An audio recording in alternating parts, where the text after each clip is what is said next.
The night Margaret Holloway packed her suitcase, she folded every sweater twice. She wasn't sure why.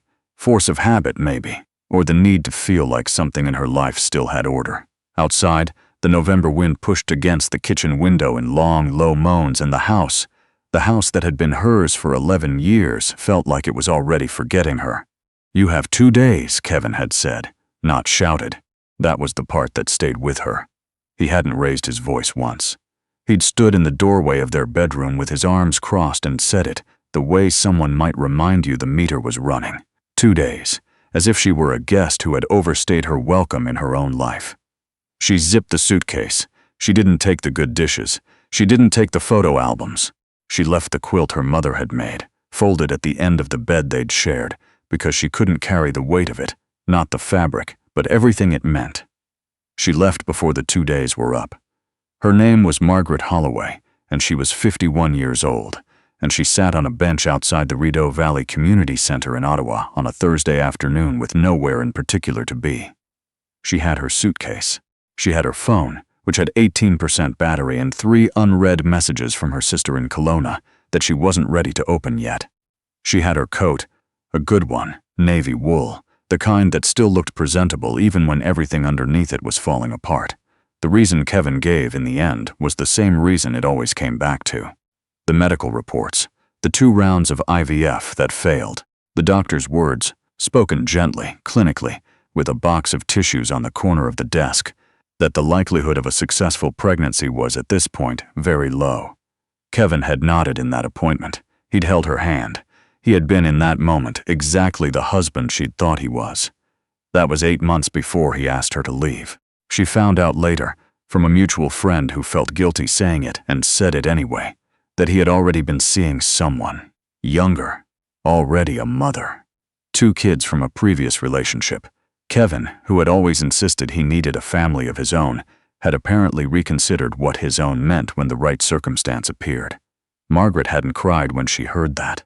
She'd gone to the grocery store and bought the ingredients for a lentil soup she didn't end up making, and she'd stood in her kitchen for a long time looking at the pot on the stove, and she hadn't cried. She was crying now a little, just at the corners of her eyes. The wind helped her blame it on something else. "Excuse me." She looked up. The man standing a few feet away was holding a reusable shopping bag in one hand and a set of car keys in the other. He was somewhere in his mid to late 50s, she guessed. Gray at the temples, the kind of face that had been weathered into something steady rather than worn down. He wore a jacket that had seen better days, dark canvas with a fraying collar, and boots that were practical rather than stylish. He looked, she thought, like someone who fixed things. "I don't mean to intrude," he said. I noticed you've been sitting there a while. It's getting cold." "I'm fine," she said, which was the kind of thing you say when you are clearly not fine, but have not yet decided what to do about it. He didn't push. He didn't sit down uninvited. He stood there for a moment with an expression that wasn't pity. She was grateful for that, and then he said, "There's a coffee shop around the corner, Henderson's, if you want somewhere warmer to sit." He said it the way you might mention a bus route, practical, useful, without any expectation attached to it. Then he turned to go. She didn't know why she said it. She hadn't planned to. "I don't actually have somewhere to be tonight." He stopped, turned back slowly. "Do you have family here?" he asked. "Not in Ottawa." He was quiet for a moment, not uncomfortable quiet, the kind of quiet that meant he was actually thinking rather than filling space with noise. "I have a spare room," he said finally. "It's not much, but it's warm and there's a lock on the door and I can give you the key so you'll have it all night. No obligation to talk or explain anything." She looked at him. "I'm not," he started, and then seemed to reconsider how to say it. "I have 3 kids at home. My youngest is 7. I'm saying that because I want you to know it's a household, not just me." She had spent 11 years trusting her instincts about people and then 3 years doubting them entirely. She looked at this man, at the steadiness of him, the way he didn't fidget or over-explain, the way he'd offered something real instead of something vague, and she felt something she hadn't felt in a long time. Not certainty, just the small, careful opening of a door. "I'm Margaret," she said. "Edmund Quill," he said. "My kids call me Ed." The house was on a street of older homes east of the Rideau River, the kind of neighborhood that had been working class for decades and was only now reluctantly becoming something else. Edmund Quill's house held its ground.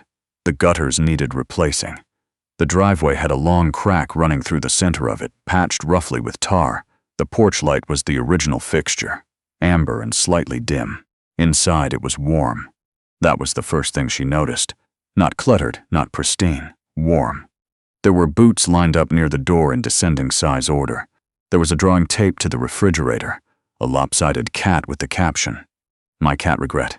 Nothing written underneath in a child's careful capitals. There was the smell of something recently cooked. Pasta, garlic, the lingering warmth of a meal that had already happened. 3 children materialized from different corners of the house with the quiet efficiency of people accustomed to surprises. The oldest was a boy of about 15, lanky and watchful, who introduced himself as Owen. No last name, just Owen, with the particular teenager dignity of someone who considers their full name a private matter. The middle one was a girl, 12 or 13, who said her name was Petra and then immediately asked if Margaret was staying for breakfast tomorrow, as though the answer to that question would determine everything else. The youngest was a boy named Callum, 7 years old, with paint on his wrists and a very serious expression that he abandoned almost immediately in favor of asking whether Margaret had ever seen a salamander up close. "Not recently," Margaret said. "I have one," Callum said. "His name is Grievous. That's a significant name for a salamander." "He has a significant personality," Callum said, and went back to wherever he'd come from. Edmund showed her the spare room. It was small, a single bed, a dresser, a window that looked out onto the backyard. Clean. The sheets were fresh. On the dresser was a glass of water and a small pile of folded towels, which meant he'd prepared this before they arrived, which meant he'd decided to offer before he'd asked. She almost said something about that. Instead, she just said thank you. "There's no pressure to explain anything," he said from the doorway. "Not tonight, not any night. You can just be here." She nodded. He started to leave, then paused. "Petra will probably knock on your door in the morning to ask if you want eggs. She just learned how to make them properly, and she's looking for an audience." "I'll be ready," Margaret said. He almost smiled. It was a quiet thing, barely there, but it changed his face, softened something that had been held carefully in place. She'd intended to stay 2 nights. That had been the quiet agreement she'd made with herself, standing in the small room with her suitcase still zipped. 2 nights, and then she'd call her sister. She'd make a plan. She'd get herself sorted. 2 nights was not a commitment. 2 nights was just a pause. Petra knocked at 7:15 with scrambled eggs and a very detailed opinion about whether toast should be buttered before or after it cools. Margaret ate at the kitchen table while Callum showed her Grievous the salamander in his terrarium and explained, at considerable length, that salamanders could regenerate lost limbs. Owen sat at the other end of the table doing homework and pretending not to listen to any of this while clearly listening to all of it. Edmund made coffee.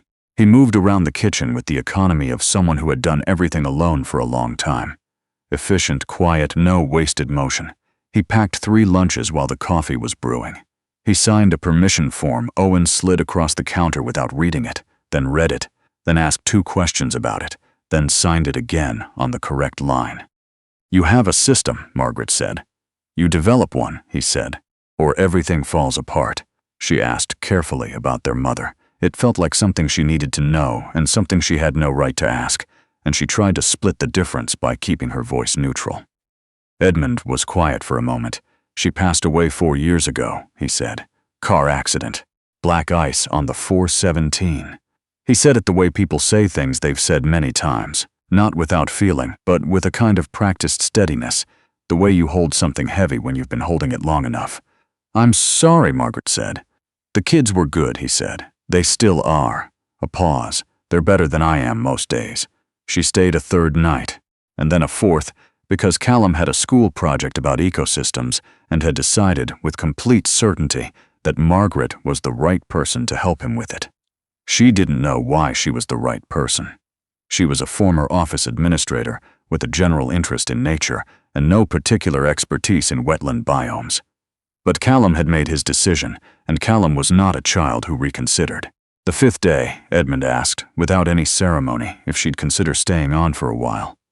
"I need help with the kids after school," he said. "Owen can manage, but he shouldn't have to. Petra has drama rehearsals on Tuesdays and Thursdays, and Callum has a standing appointment with his therapist on Wednesdays that I can't always make it to from work." He was looking at his coffee. "I'd pay you. Properly. It wouldn't be charity." "What do you do?" she asked. She realized she hadn't asked. "Construction," he said. "Project management, mostly." She would find out later, from Petra, who mentioned it as casually as the weather, that Edmund Quill owned Quill Infrastructure Group, one of the largest independent construction and civil engineering firms in eastern Ontario. That the project management he did from a dented pickup truck in a canvas jacket included overseeing contracts worth tens of millions of dollars. That he had, 3 years ago, turned down a buyout offer from a national conglomerate because, as he'd told his CFO at the time, he didn't want the people who'd worked for him for 20 years to become a line item on someone else's spreadsheet. None of that was visible on him. That was the thing about Edmund Quill. He wore his life like that jacket, functional, unpretentious, slightly frayed at the edges in ways that didn't matter to him. "I'll try it," Margaret said. "For a month, we can see." The month was not simple. She had forgotten what it was like to be inside a family's daily machinery. The specific weight of other people's needs arriving before you'd finished your coffee. The way a household breathes around you, and sometimes through you, and occasionally knocks you sideways without meaning to. Callum had a difficult Wednesday in mid-December. His therapist had asked him something about his mother. Margaret didn't know the details, only that he came home from the appointment gray-faced and quiet, which was so unlike him it took her a moment to recognize what she was seeing. He sat at the kitchen table and didn't ask about Grievous. Didn't ask about anything, just sat. She sat across from him. She didn't say anything either. She peeled 2 clementines and put one in front of him and ate hers slowly and waited. After a while he said, "Do you think she can see us?" Margaret considered this seriously. "I don't know," she said. "I think some things don't have a clear answer, so." "That's not very helpful," he said. "No," she agreed, "but I think it's true." He ate his clementine in sections. Then he said, "I think she can, because sometimes I can feel it when something's watching Grievous really carefully, and it's not me." Margaret thought about her mother's quilt, still folded on a bed she no longer slept in. She thought about the things we leave in the rooms we've been in. "That sounds right to me," she said.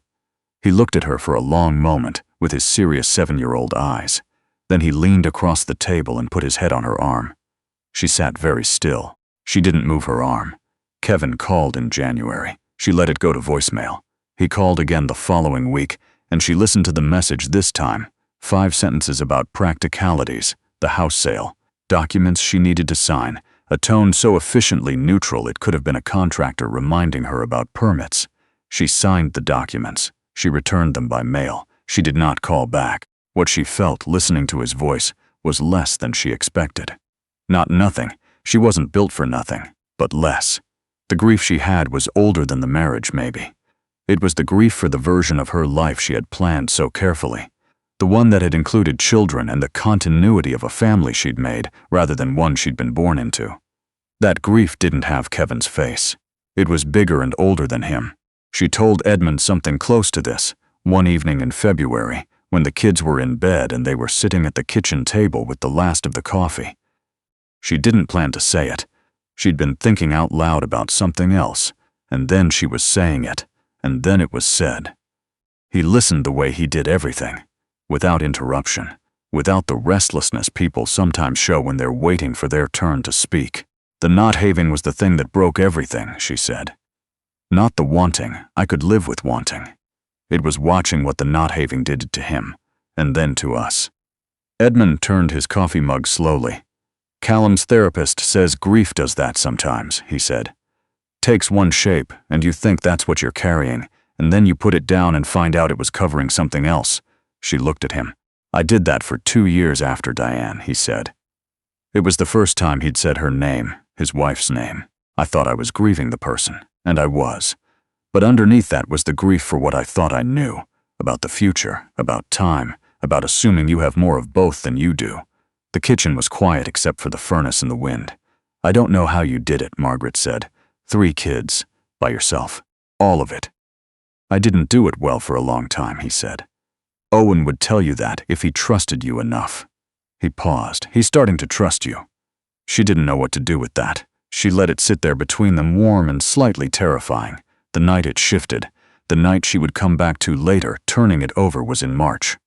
A Thursday. Petra had a performance in the school's spring drama production. Small role, 3 lines. But she'd been rehearsing those 3 lines for 6 weeks with the intensity of someone preparing a closing argument. Edmund had a contractor meeting that ran late. A problem with a foundation pour in Kanata that became a problem with the site engineer, and then a problem with the client, the way things on job sites compound. And he'd called Margaret in a low, controlled voice at 4:15 to say he was going to be late. He was sorry. Could she get Petra to the school by 6? She got Petra to the school by 5:40. She sat in the second row with Callum on one side and Owen on the other.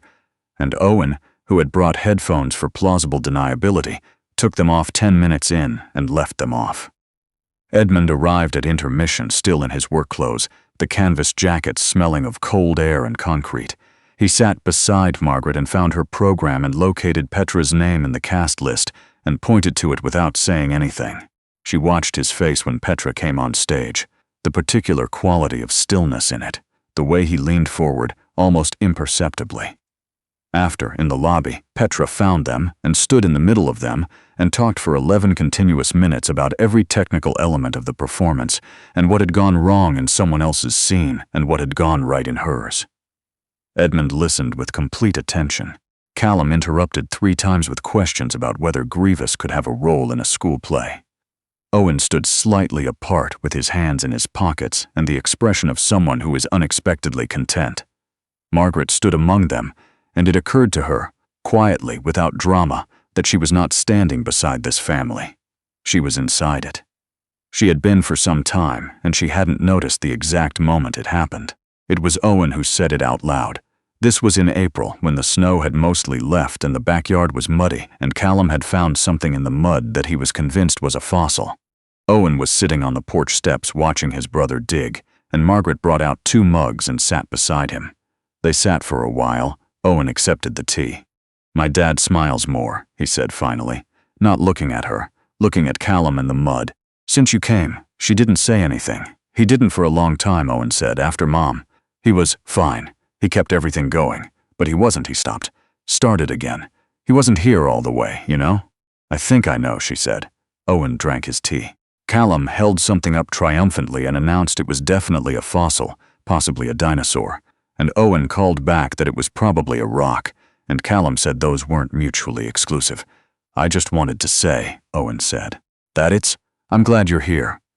He said it with the particular difficulty of a 15-year-old performing sincerity. Which is to say, he said it with his eyes pointed somewhere else and his voice very level, and it cost him something, and she knew it, and she was careful with it. "I'm glad too," she said. Edmund asked her in May, not with ceremony, not with a speech. They were walking along the river path on a Sunday morning, the kind of walk that had become, somewhere in the past few months, a thing they did, and he stopped near the footbridge and looked at the water for a moment before looking at her. "I know this started as something practical," he said, "and I know I'm not easy. I know the kids are a lot. I know." He stopped, tried again. "I know what you've been through this year, and I'm not asking you to decide about any of that. I'm just asking if you'd want to see what this is, past the practical part." Margaret looked at the river. The ice had been gone for weeks, and the water was moving fast, the way spring rivers do, carrying everything the winter had left behind. She thought about the night she'd sat on a bench with 18% battery and nowhere to be. She thought about Callum putting his head on her arm. She thought about Petra's 3 lines, delivered with the conviction of someone who believed every word. She thought about Owen's voice on the porch steps, careful and honest and costing him something. She thought about what she'd told herself she was, barren, abandoned, leftover, past the point of this kind of beginning. She thought about how wrong she had been. "I'd like that," she said. He reached over and took her hand. It was simple. It was not a small thing. They walked back along the river with the spring moving around them, and the city just beginning to wake up, and the particular quality of a morning that doesn't know yet what it's going to become. She never moved her suitcase out of the spare room in a single definitive moment. That wasn't how it happened. Her things migrated, slowly and without announcement. A book on the nightstand in his room, a mug she preferred in the cabinet above the coffee maker, her coat on the hook by the door next to his canvas jacket. One morning, Callum announced at breakfast, with the authority of someone formalizing a long-standing policy, that Margaret was basically family now, and therefore should be included in the summer camping trip planning. Petra agreed, immediately and completely. Owen said nothing, but he wrote her name on the whiteboard list on the fridge beside all of theirs, in his careful handwriting, without being asked. Edmund looked at Margaret across the breakfast table. She was laughing at something Callum had said. She had eggs on her plate and coffee in her hand and 3 children arguing around her, and she was laughing, and her face was entirely unguarded in a way that faces are only when a person believes, without checking first, that they are safe. He thought about the bench he'd found her on, the navy coat and the suitcase and the set of her shoulders, braced against something that had already happened. He thought about the quiet way she'd said, "I don't actually have somewhere to be tonight," and the trust that had taken, the extraordinary, ordinary trust of a person who had been given every reason not to. He hadn't known when he'd made that offer what it would become. He didn't think she had either. He thought that might be the most honest kind of beginning, the kind that doesn't announce itself, the kind you only recognize when you're already inside it, already warm, already home.